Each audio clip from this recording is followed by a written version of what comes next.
What's up? What's up? What's up? Dr. James reporting to you live with a recap of Coming to America 2. All right. And I don't expect everyone to agree. Um, in fact, I know many people will disagree based on what I've seen already. Chances are, if you didn't catch certain things, if you like the movie, overall, you are not going to agree with what I have to say. So, if you want, you can stop watching right now. Um, yeah, if you want, you can stop watching right now. So if you haven't seen it, I'm going to have a lot of spoilers in this, so you can also stop watching right now. Um, I'm going to try not to make this too long, but it's going to get pretty elaborate, pretty detailed, so we'll see how long it goes. So, Coming to America 2, the sequel to Coming to America, the original from 1988. Okay, now in 2021, we have Coming to America 2 or Coming to America. Okay. Um, it's supposed to be a realistic fiction, so I want to keep that in mind. This is supposed to be a realistic fiction. It's supposed to be a realistic film, even though we obviously know there's no Kingdom of Zamunda, and this didn't really take place. It's not, you know, a narrative based on any historical figure, anything truthful. So it's realistic fiction. First thing I want to go over are the pros, the things that I liked in the film. So, as you can see from the pictures, just like in Coming to America 1, I like the wardrobe, I like the costumes and things like that. I thought it was fly, it was cool, the wardrobes that they had for the men and women. Okay. Uh, I also like that it's an all black film. I like to see things like that. It gives job opportunities to people, gives new actors and actresses a chance to display their skill. Um, okay, so I like that. I like that it was fairly good casting, they brought back all of the old people, pretty much all of the old people from the original film. They even brought back the beatboxing twins, things like that. It was like, the older guys in the barbershop. They did a good job with the casting in that aspect. Um, they even tried to have a lot of star power with Morgan Freeman, Wesley Snipes, Salt and Pepper, all types of stuff that they did with the film, which was fairly good. Um, I consider that a pro, even though I do think that they had the star power to make up for other aspects where the film lacked. So they even had Matumbo in it. Rick Ross was in it. Part of the film was shot on Rick Ross property, so I can see why he was in it. So I like that. Um, yeah, they had Tiana Taylor in the film. She did a good job. Um, and I'm going to speak on her character, but I like that she was in the film. Um, I like the sisterhood that they had in the film.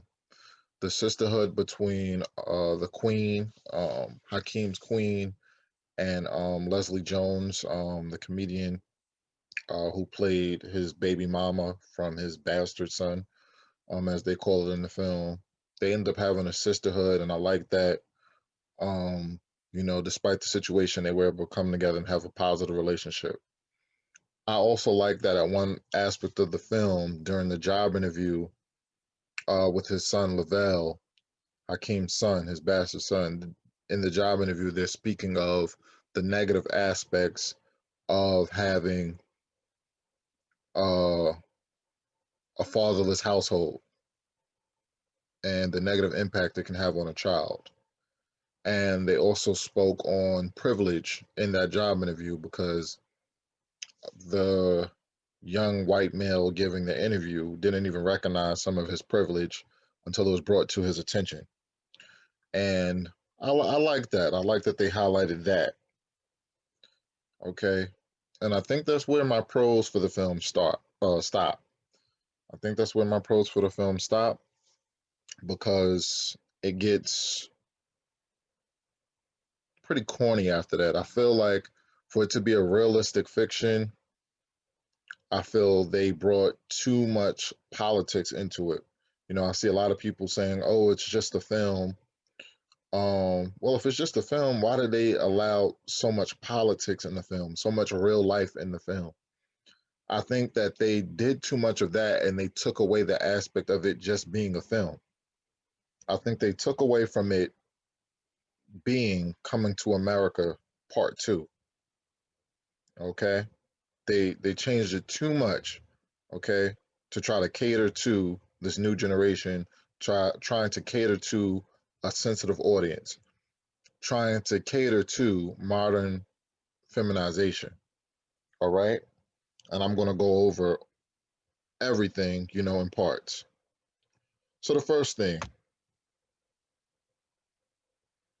I didn't like, where was Daryl and the sister from Coming to America 1? They brought back all of these characters from Coming to America, and Daryl and the sister were two key characters in Coming to America 1, and they don't bring them back and they don't mention them. They have their picture in the beginning, and then when Hakeem goes back to America, you see the Soul Glow picture, but they weren't mentioned. And I thought that that was a key thing if they would have brought that together, especially with at the ending of Coming to America 1, we see Daryl go into the sister's bedroom and it's like they're going to have a thing. So I thought it would have been cool to let us know what turned out with that or what they were up to now. You know what I'm saying? You they didn't let us know what happened to Hakeem's mother, but they implied that she had already passed away. So I think it's good to let certain things like that be known. And I didn't like that they didn't let that be known with those key characters, especially since they brought everything else up. Number two, I didn't like the plot. I didn't like the plot of the film. Um, the reason why he's going back to America is pretty ridiculous. He finds out he has a son in America through a vision. It's not his vision, but there's a vision, and the father and this other character who I'm going to get on, Hakeem's father, King Jafi Jafar, they know that Hakeem has a son. I don't like how that set it in motion for him to go back to America. I don't like that. Just seems like a ridiculous reasoning. On top of that, um, the vision allowed them to come up with a picture that was drawn by the kingdom's artist. Picture looks exactly like the son. That allows him to go back to America, and within like 3 hours of being in America, he's found his son.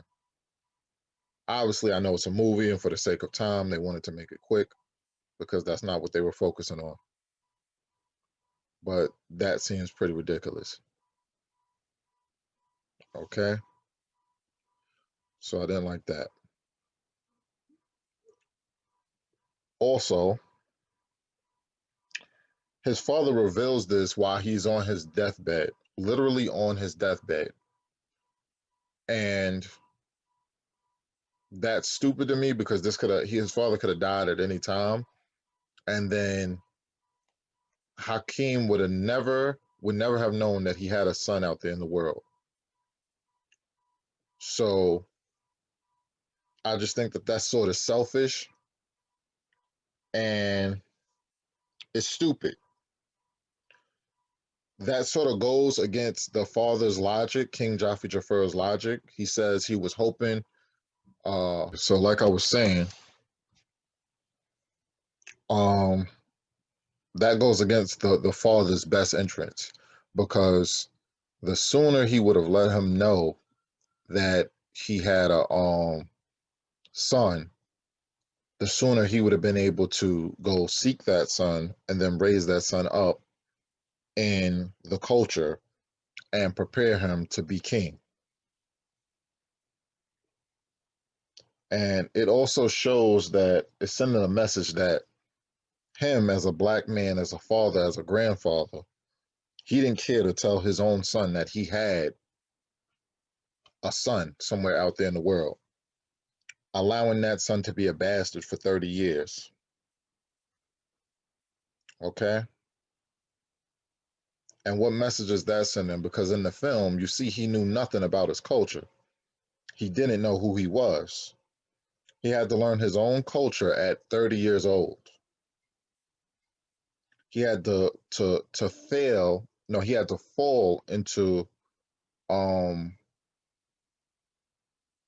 who he truly was at age 30. And that's a problem in the black community. A lot of black people don't even know who they are. They don't know their history. They don't know their lineage. They don't know what they belong to. They don't know that they're kings and queens. They don't know that they belong to royalty. Okay. And that's why they're messed up.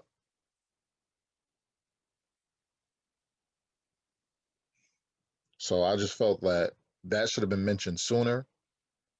Maybe when the boy was 20 years old, 21 years old, and you see that um Hakeem still doesn't have any hoping. He was hoping to take the throne. They could have let that be known. Um, if you ask me, as soon as they had the vision, because they don't say when they had the vision, they don't tell us how long they knew, but however long they knew, they should have just revealed that to him. Okay. Another thing I don't like is that the film was too theatrical. It was almost like a play. All right, like there's several scenes in the film that's just like theatrical, like a play, like a bad Broadway show. Wesley Snipes plays General Izzy, um, and he's supposed to be this serious militant man, but at the same time, he's a jokester. They have him like walking with like this pimp walk. No, doesn't make any sense. Like he's too playful at the same time. He's seriously yet playful. I don't know if we take him seriously as a militant general, or is he just there like as a comedian? And a lot of people found it funny. I didn't really find it funny. I just found it corny. There's a scene in the movie when he first um goes into like the castle or whatever, the royal palace, and he's like, "Oh, I came here for blood," and it's so theatrical. You see all of his troops that are with him. They like grab their rifles and their like metal pipes that they're holding and stuff. And then he's like, "Oh, but not that kind. I'm talking about marriage." It's like it was just so corny. Uh, I didn't like it. It was corny. That was ridiculously corny. It didn't even make sense. Hakim is the king of Zamunda, and this antagonist that they put in the film is threatening his life right in front of him. He doesn't have any army, yet he's a king. It makes no sense. He can just openly be threatened in his own palace. Makes no sense. And General Izzy, played by Wesley Snipes, is supposed to be from another country. If you listen to the film, they say something about their countries uniting. So that doesn't even make sense because he's supposed to be this country and she was raised to serve him. So that doesn't even make sense to me that General Izzy is her brother and he's from another country. Doesn't even make sense. And again, it doesn't even make sense that he can openly threaten him. And the whole part of the whole part of the father wanting him to go find his son to take over his throne is because the father says that Hakim is weak and he will easily be overthrown by this guy. So he's so much of a serious threat that you know that this guy will assassinate him as soon as you die, but no one is taking care of this. Makes no sense.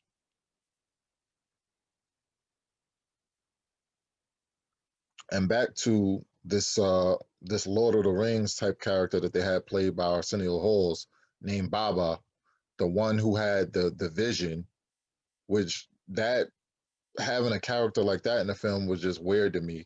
He was doing a whole bunch of stuff, nonsense that doesn't even make sense. He's like spitting while they're talking, and he's like spitting on Arsenio Halls, and it's just stupid. He had a vision, and it it lets him know that he has a son. It was just stupid. That character was ridiculous to have in the film. Totally different than the first one. And the first one is a classic. I think, like 99% of people would say it's a classic. This one just is stupid. And it's stupid for reasons like that. Like I was saying, General Izzy is a clown. Um, then his son, who he wants to marry one of Eddie Murphy's daughters, is played by Rotimi, and that is supposed to be Eddie Izzy is the character's name. Which doesn't even make sense because number one, Wesley Snipes is extremely dark person, like I am, if you can see. It doesn't even make sense for him to have a son that light in Africa. Who is the mother? What does the mother look like? That just doesn't even make sense. All right. But on top of that, again, Wesley Snipes is militant. They show him as a militant man with an army every chance they get. But then they show him as a clown and his son as a clown. They put these like colorful dreads in Rotimi's head and his character is acting like a clown. It doesn't even make sense. No militancy, just a clown. Then the father, King Joffrey Jafar, is dying. He wants to have his funeral while he's alive, which is done in some cultures. On their deathbed, they want to get their praise, be there to enjoy it. So they do that for him. And it's just sort of funny how it's sort of ridiculous yet funny at the same time. He's at the party, his funeral, and he says, "Okay, son, I'm going to die now." I have never, that's just funny. I've never heard of that in my life. Someone announcing their death, "I'm going to die now." Like, that's just funny. Ridiculous yet funny. He literally says, "I'm going to die now," and just dies there. Like, halfway, he's like propped up. It's ridiculous. Just ridiculous. Silly. So, um, the part where Eddie Murphy needed some convincing because Eddie Murphy didn't even remember having sex with the lady who um they they conceived this child together. He doesn't even remember having like he doesn't think it's possible for him to have a bastard son because he doesn't remember this situation, which is sort of crazy because he says he's only been with his wife, the queen. So that means he doesn't remember losing his virginity.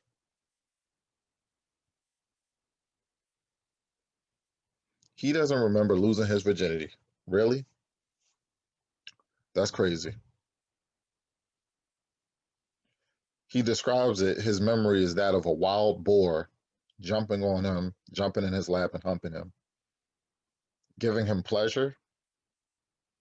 The whole reenactment scene was just ridiculous and like cringy.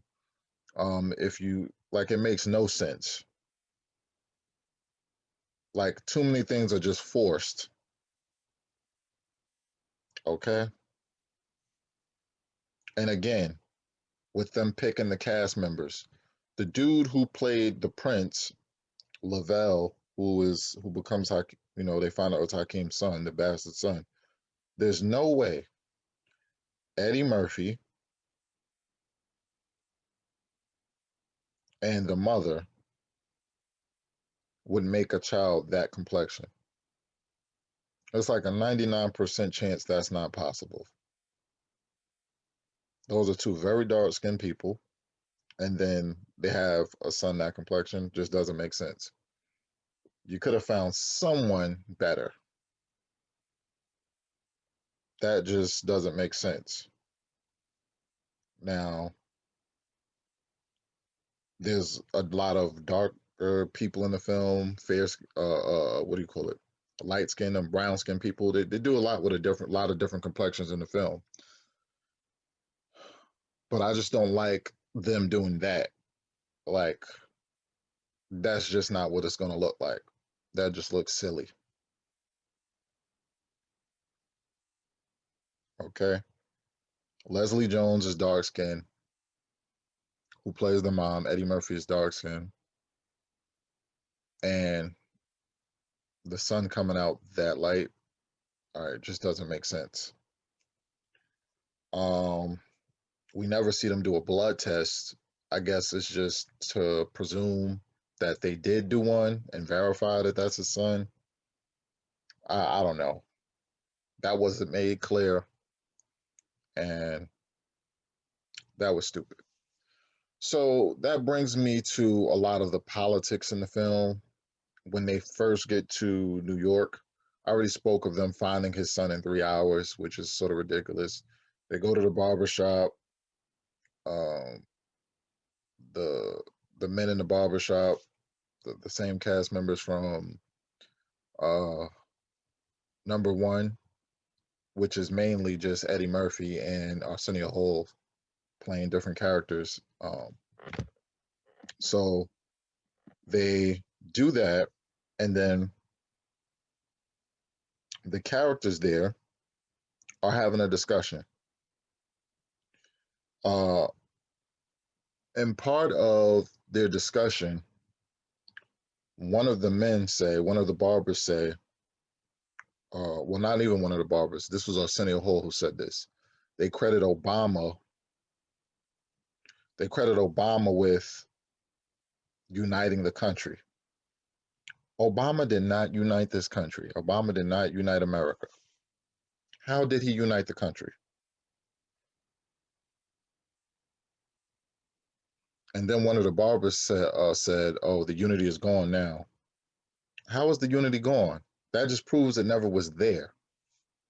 People being overtly racist just proves that it was covert before, which proves there was never any real unity. People just weren't being outspoken. Obama did not unite this country. See, they literally brought politics into it. Too much politics. Things that were not in the first one. All right. Again, if it's just a film, why are you bringing so much real life into it? If it's fiction, why are you bringing so much real things into it? Obama is real, and you bring your opinion into it. You're just messing the film up completely. He did not unite this country. You would have to tell me how. Just seeing stupid things like that in a movie is like it's an agenda that they're pushing in the film, and I don't like that. All right, he didn't do jack. He didn't do anything for black people. He did not unite this country, and they're pushing that in the film. talking about it's going now. No, it's been the same way. Then here they come with another agenda. One of the barbers going to say, keep in mind, the first film was made in 1988. One of the barbers going to say, the old one that's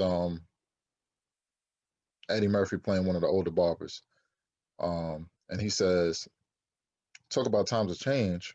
You know, I have one granddaughter who used to be my grandson. Uh, it's science. They can do that now. The first film was made in 1988. They could do that then. They've been doing sexual reassignment surgery since the 1960s. So why bring this up? Black male emasculation. Why bring that out in the film? They had to just throw that in there.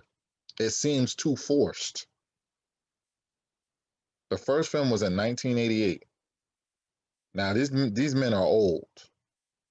Even if you say they were in there, because they were old in the first film, they were in their 60s or 70s in the first film. These men got to be in their 90s or 100s now, based on how they looked in the first film.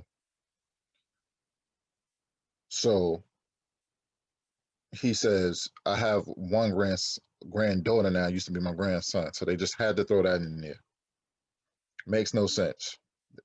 It's science. That we've been had that science. We had that science since the 60s. We had that science with the first film. Yeah, it's more advanced science now. And yeah, it's done more now. It's more socially acceptable. But you didn't have to throw that in the film. That got nothing to do with Coming to America. It just shows that you're just throwing it in there to cater to an audience. All right. I didn't like that. Then they had to throw something else in there.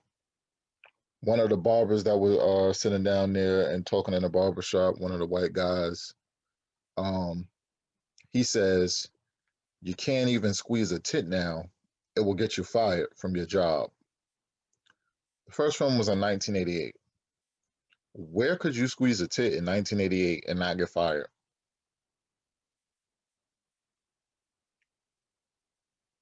Like, come on. We're throwing too much in there just to fit some agenda, just as it's like checking off a box. Oh yeah, we covered that. We threw that in there. We're making these people happy.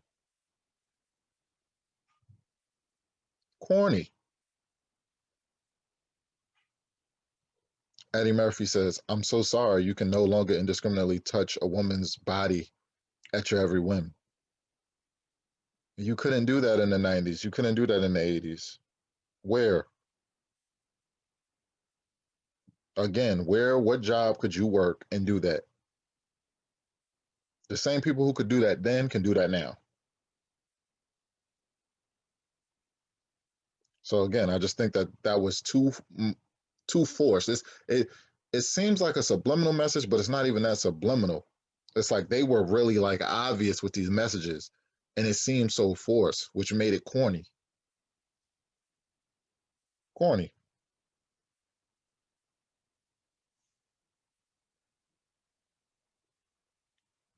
Then they found his son. He's a black man in America. He's 30 years old.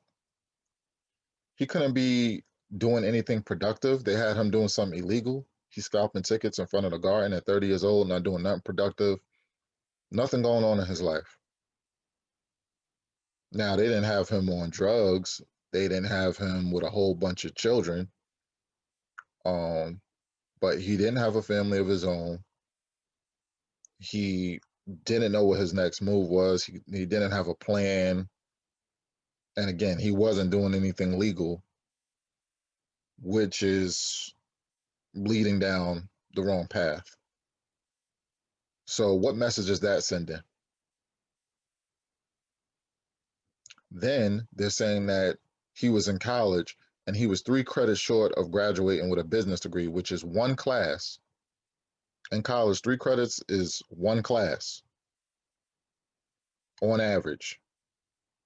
All right, you got a couple 1 credit courses, 2 credit courses. On average, a class is 3 credits. You take 4 classes, you're a full-time student. 12 credits on average. So he was one class short of graduating college with a business degree, and he stopped. What message is that sending? Black men started and don't finish it. Um, no ambition, wasted 4 years in college and then just stopped. He said it was something to help his mom, but you were one class short. That's one semester. That's 4 or 5 months away from a degree that you spent 4 years getting. That made no sense. And he never went back to finish it. Makes no sense. Then they say Hakeem is known now. Prince Hakeem is now King Hakeem, and he's known now. His known visit is known around the world, and people are expecting him. So he can't just hop out the car in front of the garden in his garments like he usually do, like he usually did, like he used to do. And the mother, Leslie Jones, she still doesn't know that she slept with a prince with royalty. She's still under some rock, clueless as to who she was with 30 years ago.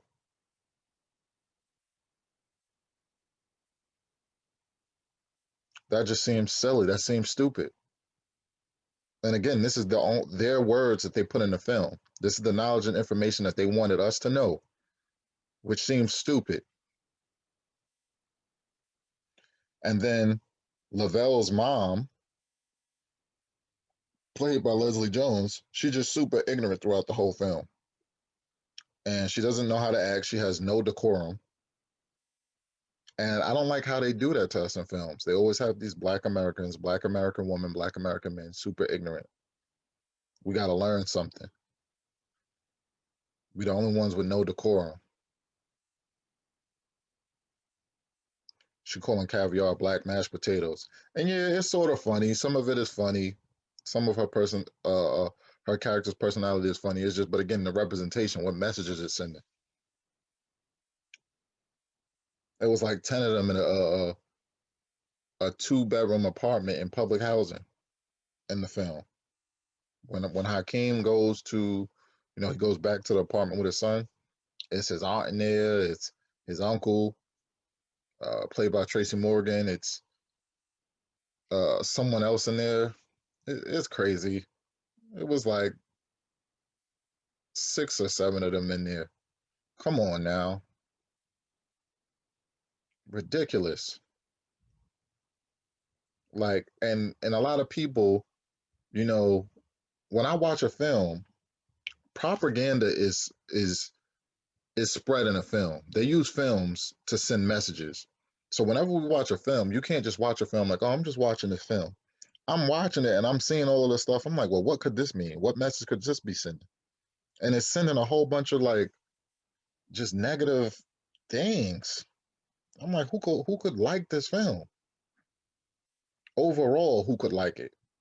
Like again, there's you can always find like some pros in a film, but when you look at this holistically and your eyes are open watching this film, no, no, no, no, no.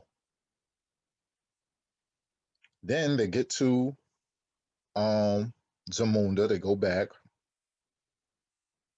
and Leslie Jones, she's not even royalty. Her son is royalty, but she's not. But she has royal bathers. Well, she has a royal bather, and they show that, but they don't show Lavell. They don't show Hakeem's son getting his royal bath. They imply that it occurred. We know it occurred, but they don't show it. Took certain things out of the film, and then they included certain things. So now they got to show the woman getting her royal bath, which doesn't even make sense for him to be under the water cleaning her because it's different to clean that body part. Okay, so it was clear catering. Okay, then they had this news channel, ZNN, Zamunda News Network, and They said something that was really telling. They say it has been revealed that, King Hakim has a son, and they said it's too early to determine if he has any intelligence, strength, or capabilities whatsoever.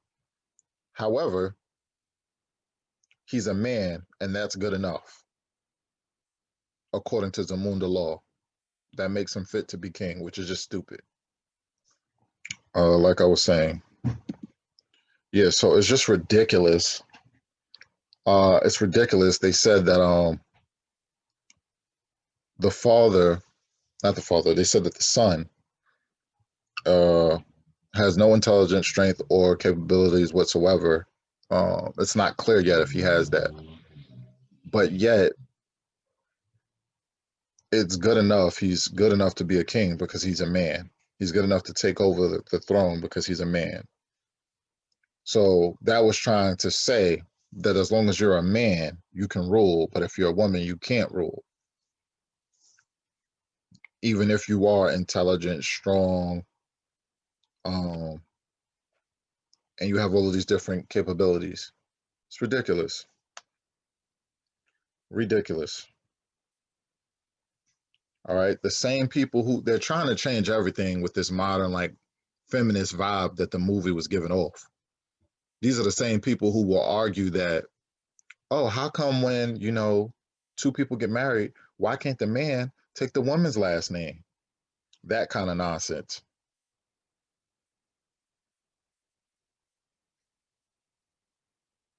Okay. Just stupid. They had him fighting three of his daughters to show that the daughters could win and beat him in a battle. Mind you, in the first film, he's 21.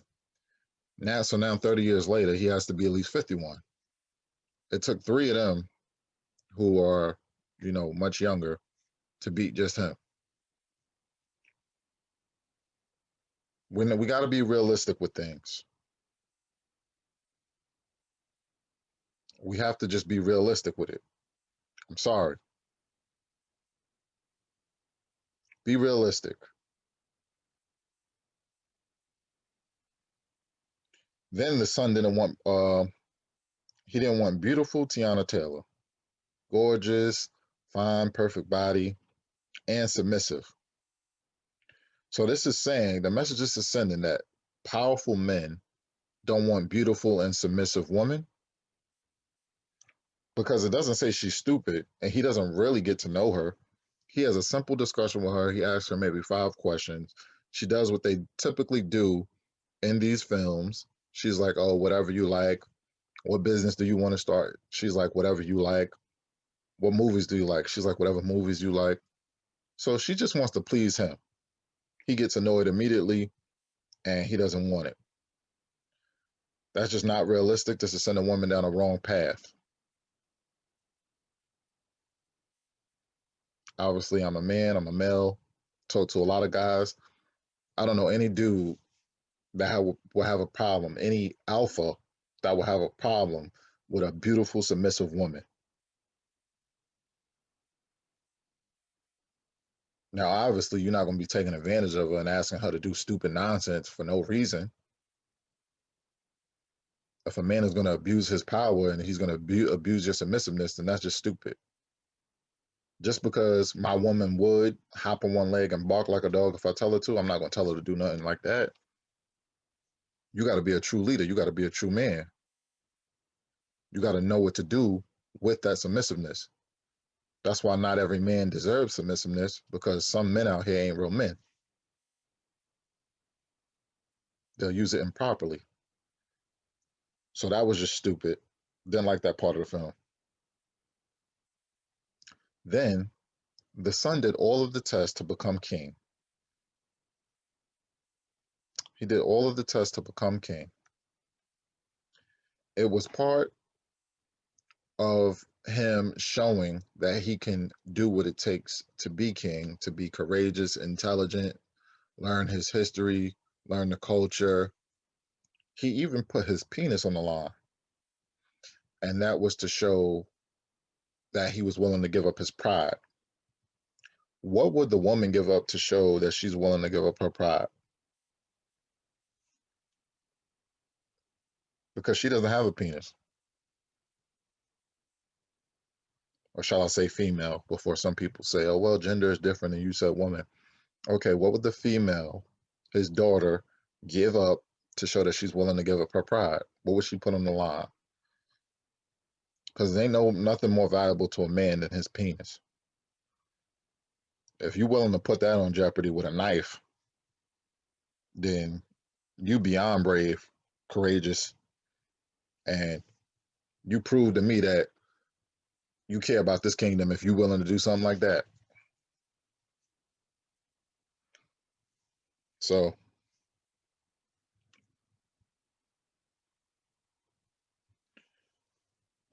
another part of the film I didn't like is the wife kicking King Hakeem, out the bedroom. He's a king. She's the queen, but he's the king. He brought her into the family. He made her royalty. That's his kingdom. He's the ruler. And she's able to kick him out his own bedroom. What message is that saying? What message is that sending?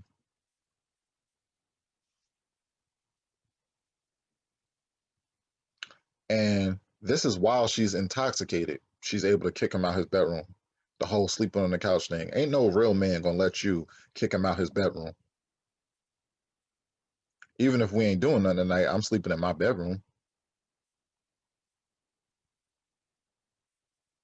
And this is while she's in a drunken state. She got drunk out of her mind at the party. And she's speaking foolish by telling him to get out of his own bedroom. And then he asks her, are you a fool trying to kick me out of my bedroom? And she says, do you see me barking like a dog and hopping on one leg? So this is to send a message that the lady who he was supposed to marry, who would have did anything that he wanted to do, that he wanted her to do, she's a damn fool. But the chick who is drunk, the queen who is drunk, been acting like a damn fool all night, and now kicking him out his bedroom, she's right to do what she's doing. She's not a fool. And that's the problem that I have with like the modern feminization movement, because it's supposed to be the power of choice and equality.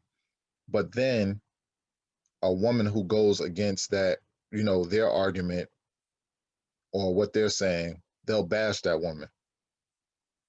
So they'll bash the woman for saying, I want to be obedient to my husband. If he asks me to hop on one leg and bark like a dog, I'll do it for him. And which again, that's an extreme example that was just put in the film to show she's willing to do whatever. And again, a real man ain't gonna just abuse his power like that, have you doing stuff that don't make no sense. But the whole point of that is showing how submissive she is, and nothing is wrong with that. So I didn't like that part of the film. I'm a king, you ain't kicking me out my room. You ain't kicking me out my bedroom. And just throughout the film, it's like if you see how Eddie Murphy reacts to his wife, you see how he reacts to the queen, it's like he's scared of her throughout the whole film. She's like standing up, he's like flinching. I don't like that aspect of the film. And then like throughout the whole film, they were denouncing parts of the first film, like when Lavell goes back to America with the girl he likes. They're at the wedding, and they're about to get married by Reverend Brown from the first film. And she's calling Reverend Brown sexist and a womanizer. When was Reverend Brown sexist and a womanizer? He wasn't even that in the first film. But they're trying to call him that because in the first film, he was, if you remember at the pageant or whatever, he was saying how the women were beautiful and things like that. So they're trying to call him a womanizer and sexist and all those things, which he's not. And the character, you can't say that about the character. But it just shows that they're trying to cater to a sensitive audience, and they're trying to denounce the first film, certain aspects of the first film, in order to make sure that they're safe and they don't get critiqued or bashed in any way by a sensitive audience. Cancer, not cancer, a cancel culture. You know, anyone calling the film sexist or anything like that to put a movement together to get the film canceled. So they wanted to make sure that they bashed the first one. In the second film, they wanted to bash aspects like that of the film, which took away from the film. It took away from part two of the film because Coming to America, the first one was a classic, and the way it went, it was good the way it was. You don't need to bash it or bash any of the characters and things that they said or did in the first one. So, as a nutshell, um, this is why overall I didn't like the film. There were aspects of the film that I did enjoy. Um, there were parts of the film that were funny. It wasn't that funny. It was probably one or two funny moments. I wasn't cracking up. Definitely was nowhere near as funny as the first one. Nowhere near as good as the first one. And it's not the aspect of time that did it. Some people were saying, "Oh, it's 30 years later. How do you expect it to be good or be exactly like the first one?" If this was 10 years later, this film was just bad. Overall, it was bad for the number of reasons that I named. All right. So, like, comment, subscribe, share the video. Let me know what you thought. And I'll respond when I can. Peace and love.